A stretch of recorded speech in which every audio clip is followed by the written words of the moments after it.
И отваря към Хасково. Там най-добрият български тенисист Григор Димитров зарадва стотици свои фенове в родния си град.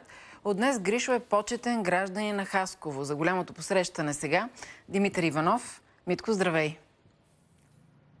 Здравей, Ани! Изключително емоционален момент за всички тук, които бяха допреди час и нещо, както за публиката и за малките тенисисти, така и за самият Григор, който се разплака още с влизането на тези кортове, които са чисто нови и са към клуба на баща му Хасково 2015, в който той също е картотекиран. Наградата или по-скоро званието почетен гражданин за Григор Димитров беше гласувано още през 2014 година и до сега се очакваше той да дойде в родния си град, за да си го получи.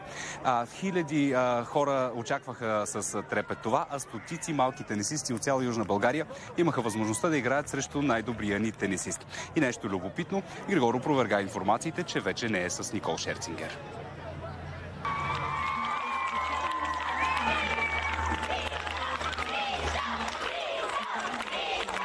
Григор Димитров стъпи на хасковски кортове за първи път от много време и не успя да скрие емоцията си. След като получи знака за почетен гражданин, той се разписа и в почетната книга на града.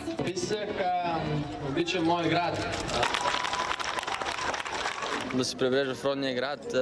Винаги съм имал добро чувство, винаги съм бил щастлив, но този път наистина е доста по-специално за също така да получа това признание, означава много за мен. И със сигурност ще го взема с мен, разбира се.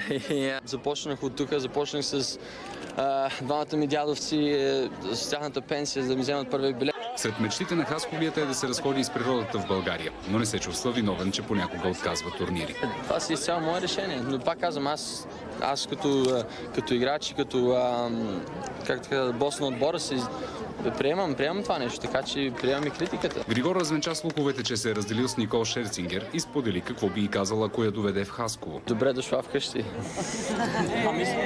Мислил ли си някога да доведеш някой от звездните си приятели, може да ги наричат? Ти откъде знаеш, че не се идва, Освен Григор обаче, всичките над 100 малки тенисисти изпитаха неописуема емоция днес на корта. Много хубаво и хубаво. И страхотно е. Той добър ли е или може да го победите? Добър е. Ние сме добри, точно като него. Само и ни трябва като него да се труди много.